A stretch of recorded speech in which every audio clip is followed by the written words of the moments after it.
Look at me. Sure. Look at me. Sure. And Weapon. no. The Dawn of the Hun update for Path of Exile 2 was finally unveiled last night, and there's a bunch of new stuff coming to the game on April 4th. One of those is the Smith of Kitava, the third and final warrior ascendancy, and this one is extremely defensively focused. So in this video I'm going to be breaking down this new ascendancy, talking about some of the strong interactions you can use, and at the end I'll discuss some ways to utilise the Smith of Kitava in terms of build archetypes. Let's get straight into it, beginning over on the left side branch, Heat of the Forge.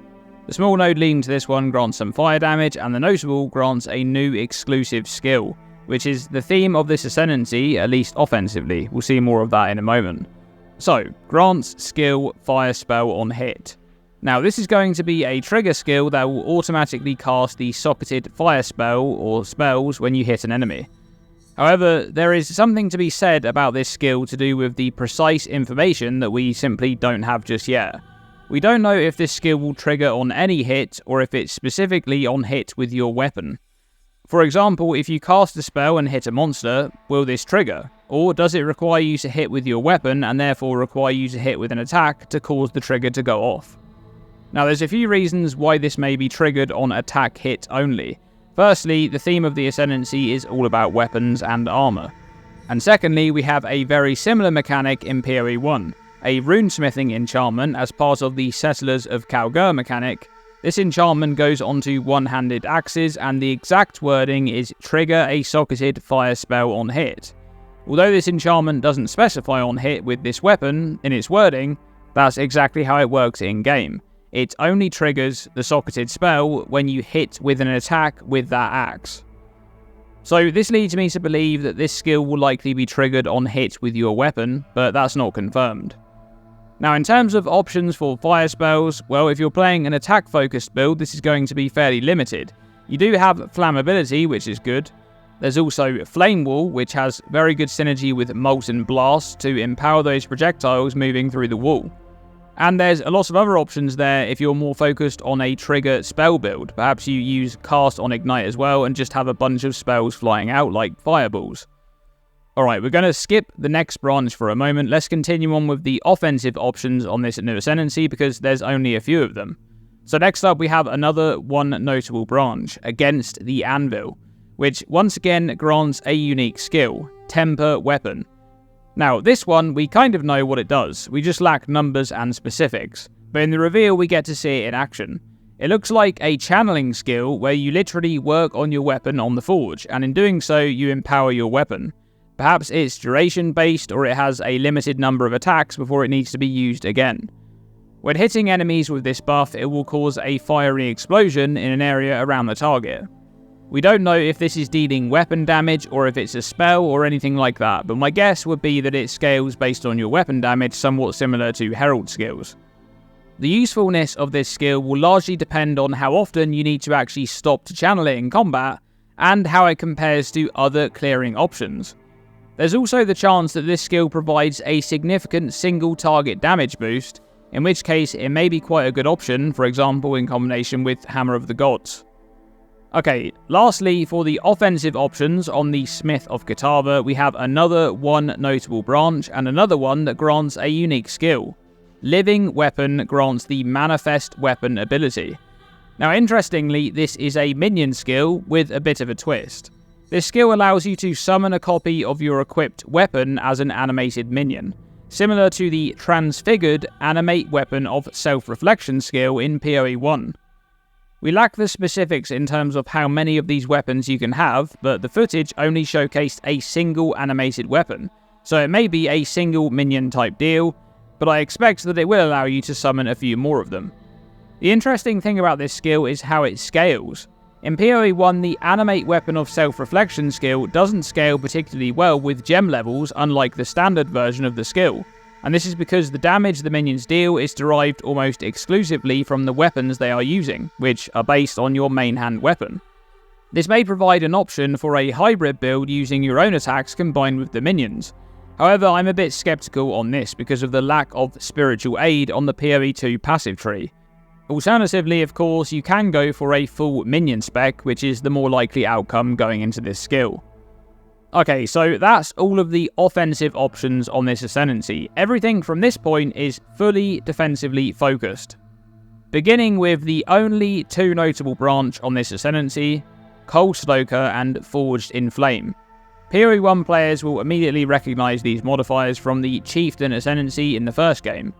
Modifiers to fire resistance also grant cold and lightning resistance at 50% of their value, and modifiers to maximum fire resistance also grant maximum cold and lightning resistance. So Cold Stoker allows you to pretty much only focus on scaling your fire resistance and your chaos resistance, and you're going to want to do that, more on that in just a moment. But how this modifier works is that it simply grants half of the value of any fire resistance modifiers that you have as both cold and lightning resistance. So you're effectively gaining twice as much total resistance for each fire resistance modifier that you have. For example, if you have plus 30% to fire resistance, you'll also gain plus 15% to cold resistance and plus 15% to lightning resistance, for a total of 60% resistance gained. Now, anyone who's played Chieftain will recognise how comfortable this modifier is in terms of easily solving your elemental resistances early on with minimal investment.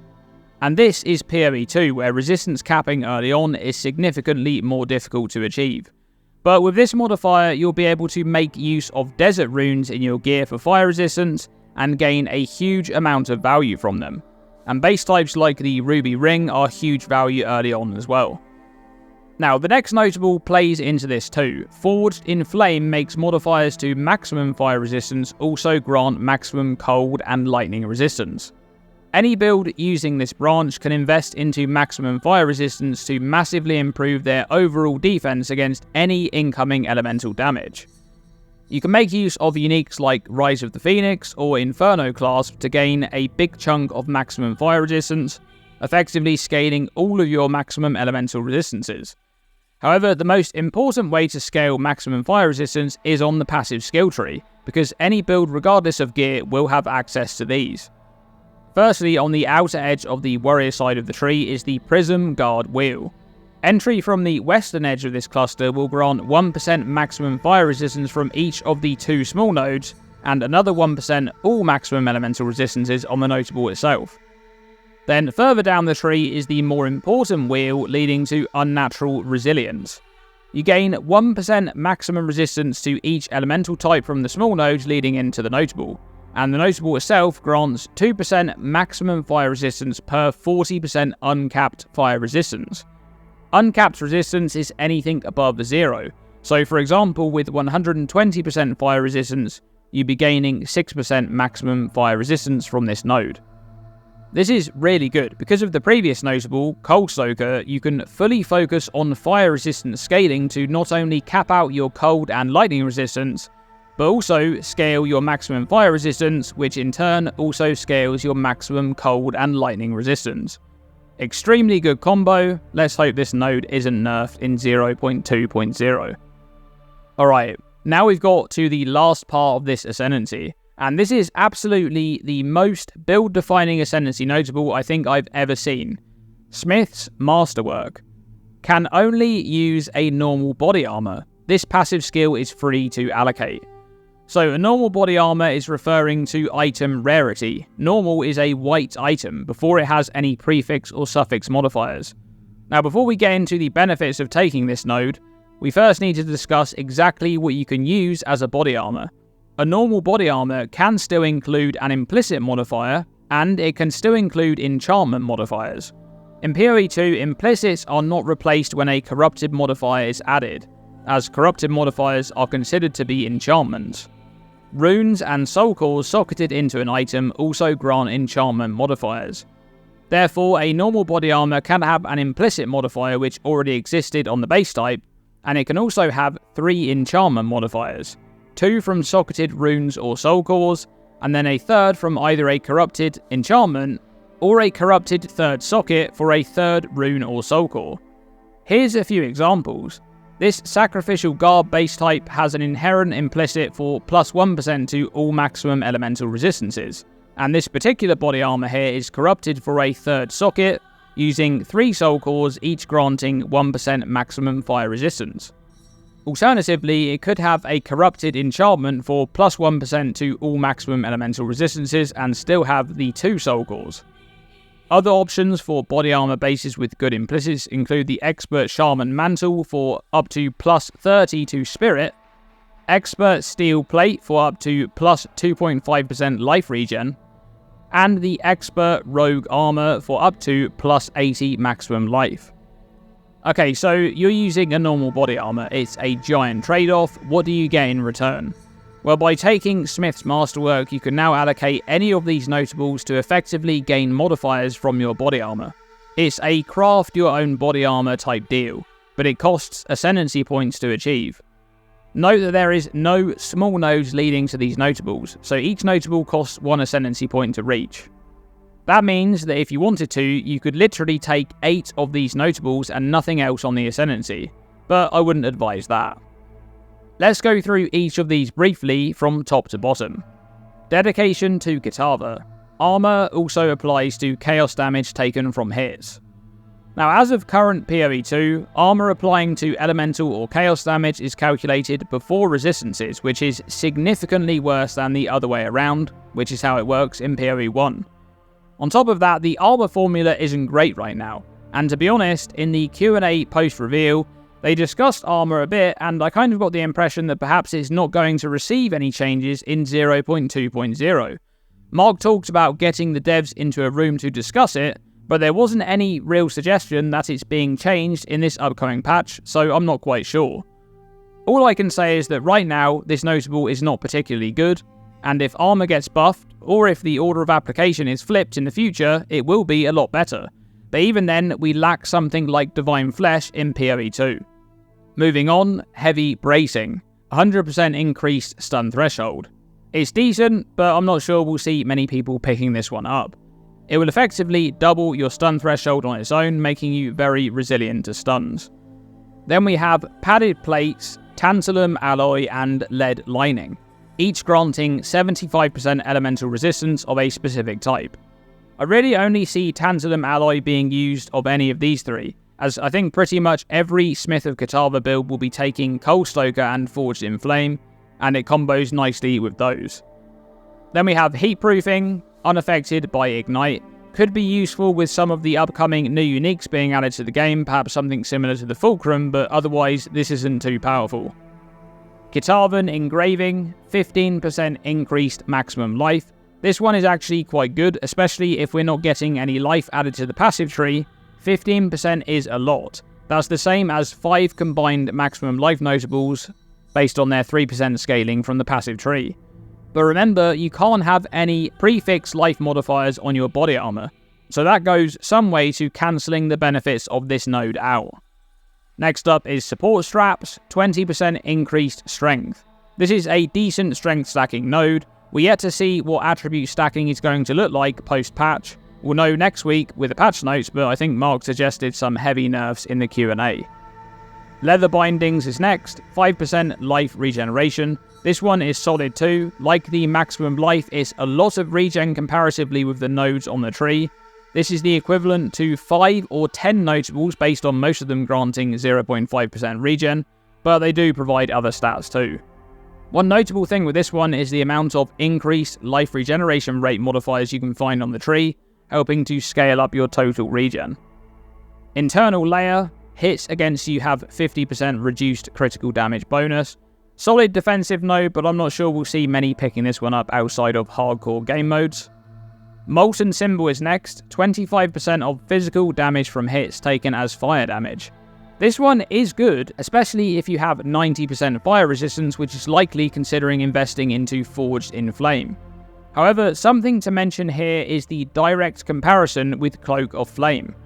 This unique provides 40% of this stat, but it also works against any physical damage over time, such as bleeding. The modifier on Molten Symbol specifically only works on hits, and it's significantly worse at 25%. Now the issue here is that Cloak of Flame also provides a large amount of fire resistance, which is extremely good with Cold Stoker and Forged in Flame. So to beat Cloak of Flame with these body armor notables, you'd probably need to invest into at least 4 of them, at which stage you'd have no points left to invest offensively, assuming you're also taking the resistance branch. So I'm not sure if we'll see Molten Symbol used over Cloak of Flame, aside from perhaps on strength sackers. However, there is the possibility that Cloak of Flame gets nerfed in the upcoming patch. Lastly, Flowing Metal, 5% to maximum fire resistance. This one strikes me as something that's quite powerful early on. You can take it along with some other scaling methods to reach 90% all elemental resistances, and then later on when you improve your gear, you can perhaps spec out of this one and into something else. Overall, this is an incredibly strong ascendancy defensively with very lacking options offensively. I believe the extreme majority of Smith of Kitava builds will go for Cold Stoker and Forged in Flame, leaving them with 4 ascendancy points remaining, and most builds will likely take a single offensive option as they don't appear to synergize too well together.